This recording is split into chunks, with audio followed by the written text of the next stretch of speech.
श्रीमद् वल्लभाचार्य जी वैश्वानर अवतार, विष्णु स्वामी साक्षात विष्णु स्वरूप, श्रीमन मध्वाचार्य साक्षात सबके प्राण वायु मातृश्वा वायु के स्वरूप, ये सभी आचार्य भगवत स्वरूप ही हैं। लेकिन हम बड़ी विनम्रता से निवेदन कर रहे हैं कि श्रीमन महाप्रभु जी के संबंध में जितना लिखा गया संभवतः संपूर्ण भक्ति काल से लेकर अब तक उतना अधिक किसी के ऊपर नहीं लिखा गया। कितना उनके जीवन काल में ही उसका संग्रह आरंभ हो चुका था और फिर लगातार लिखना आरंभ रहा। आज तक लिखना आरंभ है, आज तक लिखते हैं। तो हम यही नहीं विचार कर पा रहे हैं कि एक तो हमारा ज्ञान अत्यंत अल्प है, ऐसी स्थिति में हम वहां बैठकर जिनका रोम रोम श्रीमन महाप्रभु जी के नाम रूप गुण लीला से रंगा हुआ है, उनके बीच में बैठकर हम महाप्रभु जी के बारे में क्या कह सकते हैं? हमारी पात्रता नहीं है। हाँ, श्री पुंडरीक जी की वाणी से लगातार 10-20 दिन कुछ सुनने का सौभाग्य मिले तो कुछ संस्कार बने, तब कुछ बोलने का दुस्साहस कर सकते हैं। ऐसा अद्भुत चरित्र आपके सामने हम क्या बोलेंगे? श्री गौरहरि का भाव, श्री गौरहरि का सिद्धांत पर मुनिन प्रथम हरि कीरत गाई, तेहि मग चलिए सुगम मुहि भाई। ये गोस्वामी जी के भाव का समादर करते हुए भक्तमाल ग्रंथ में श्री नाभा गोस्वामी जी ने जिस भाव से श्रीमन महाप्रभु जी का स्मरण किया है, उनकी पद्धति को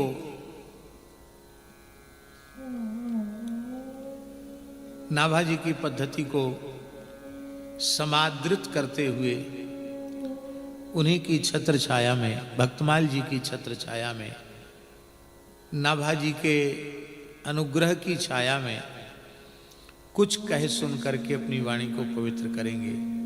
पहले आज हमें बहुत आने में विलंब हो गया। विलंब क्या हुआ? जो सत्संग की पूर्णता का समय है उस समय सत्संग आरंभ हुआ। इतना अधिक विलंब हुआ, उसका कारण रात्रि में लगभग 2:30 बजे तो हम लोग पहुंचे और फिर स्नान आदि किया और 3 बजे के बाद स्नान करके हमने गोस्वामी जी को बताया। फिर विश्राम में थोड़ी देर के लिए गए तो जल पी लिया था, इसलिए बार बार लघुशंका के लिए जाना पड़ा। तो रात्रि में एक प्रकार से विश्राम हुआ ही नहीं। लेकिन महाप्रभु जी की चर्चा में विश्राम मिल जाएगा। विश्राम नहीं, परम विश्राम मिल जाएगा। भक्तमाल ग्रंथ किसी सामान्य महापुरुष की कृति नहीं है, स्वयं श्री नाभा गोस्वामी जी की कृति है। और नाभा जी के मूल रूप का अनुसंधान यदि हम करें तो नाभा जी 12 महाभागवतों में प्रथम महाभागवत श्री ब्रह्मा जी के अंशावतार हैं।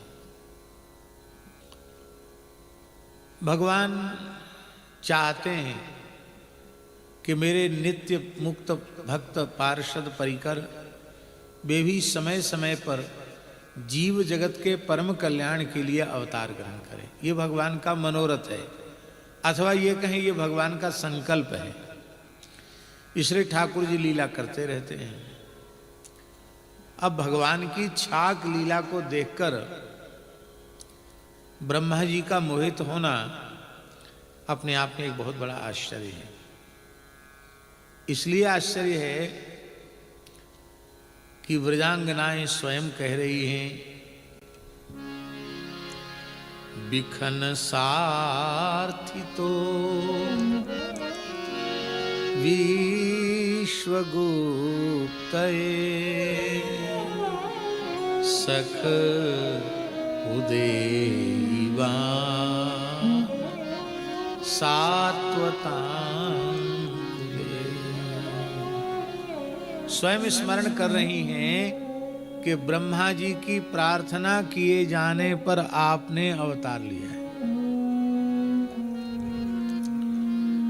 और पुरुषम पुरुष सूक्तेन उपतस्थे समाहिता, पुरुष सूक्त से भगवान का स्तवन करते हैं और उस समय ब्रह्मा जी की समाधि लग जाती है। और समाधि में परात्पर परब्रह्म श्री कृष्ण द्विभुज मुरली मनोहर लकुट मुकुट मयूर पिच्छधारी श्री कृष्ण नित्य गोलोक विहारी श्री कृष्ण वे उनके ध्यान में प्रकट होते हैं और समाधि की अवस्था में उन्हें आदेश देते हैं कि मैं अवतार ले रहा हूं। और भगवान ने जो आज्ञा दी है वह आज्ञा ब्रह्मा जी देवताओं को सुनाते हैं। श्रीमद् भागवत 10वां स्कंद पूर्वार्ध इसका प्रमाण है। फिर उन ब्रह्मा जी का मोहित होना बहुत बड़े आश्चर्य की घटना है और बड़ी गहरी बात है। चतुश्लोकी भागवत का उपदेश देते समय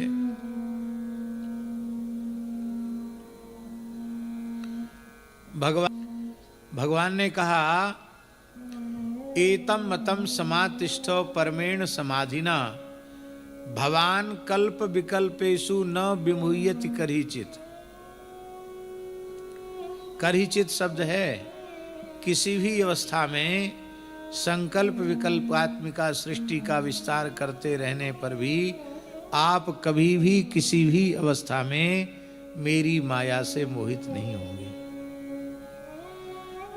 तो जब भगवान कह चुके हैं कि मेरी माया से मोहित नहीं होंगे, ये वरदान दे चुके हैं, और चतुश्लोकी भागवत के उपदेश के आरंभ में कह चुके हैं, यावान अहम यथा भावो यद्रूप गुण कर्म कह तथैव तत्व ज्ञानम अस्तुते मदनुग्रहात्।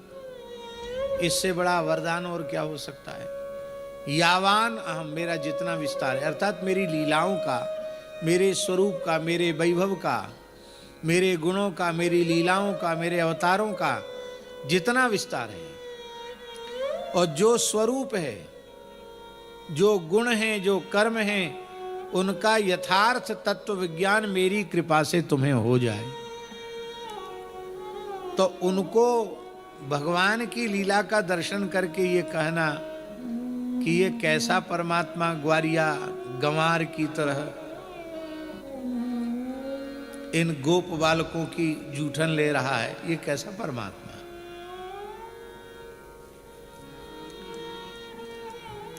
तो भगवान ने जो वर दिया उनको, जो कृपा की उन पर, उसकी संगति नहीं बनती है।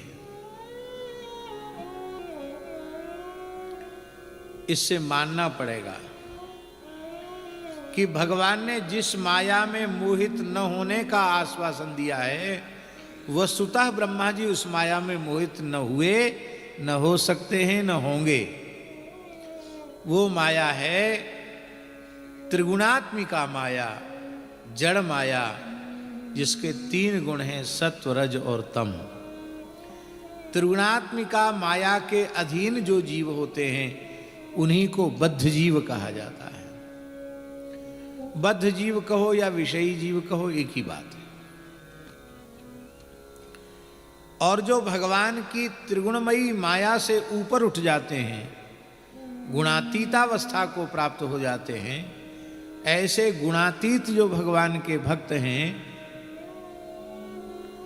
उनको मुक्तात्मा कहा जाता है। क्या कहा जाता है?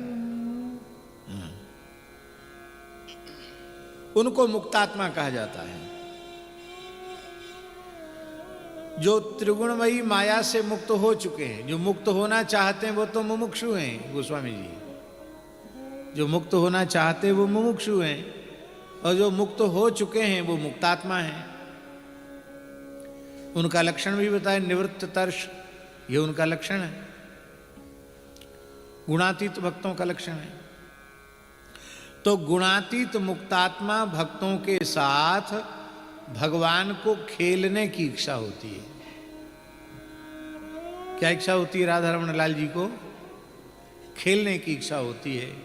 अब खेलें कैसे? खेलने में सबसे बड़ी बाधा है भगवान की भगवत्ता का बोध, भगवान के ऐश्वर्य का बोध।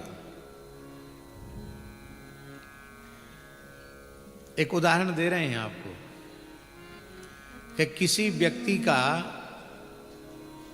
बाल्यकाल से अमुक व्यक्ति के साथ प्रेम है, एकदम लंगोटिया यार है, अंतरंग सखा है, और सौभाग्य का उदय हुआ कि वह व्यक्ति तो स्वयं बन गया मास्टर, और जिससे वो प्रेम करता था, जो उसका अंतरंग सखा था, वो बन गया प्रधानमंत्री। तो जैसे बाल्यकाल में संकोच रहित होकर के वो अपने मित्र के साथ खेलता था, क्या प्रधानमंत्री की कुर्सी पर बैठने के बाद अपने मित्र के उसके साथ वह संकोच रहित होकर खेल सकता है क्या? अरे संकोच रहित होने की बात तो जाने दीजिए। भले ही आप चाहे जितने घनिष्ठ मित्र रहें, आपको मिलने का समय मांगना पड़ेगा और जो उनके प्रोटोकॉल होते उन सब का पूरा पालन करना पड़ेगा। वहाँ आप लद पड़ोगे तो सुरक्षा कर्मी आपको पकड़ के भीतर कर देंगे। ऐसा है कि नहीं? ऐश्वर्य का जो बोध है वो क्रीड़ा में बाधक है। इसलिए हमारे भक्त भक्ति तो चाहते हैं, पर रागात्मिका भक्ति चाहते हैं, रागानुगा भक्ति चाहते हैं।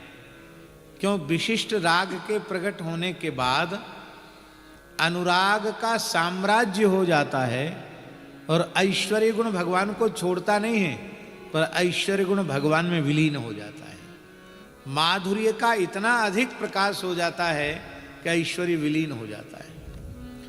तो श्री ठाकुर जी ऐश्वर्य को विलीन करके माधुर्यातिशय का प्रकाश करते हैं, और जब माधुर्यातिशय का प्रकाश करते हैं तो उनके गुणातीत जो मुक्तात्मा परिषद परिकर भक्त हैं वो भी मोहित हो जाते हैं, और जब मोहित होते तो भूल जाते हैं कि ये परमात्मा है।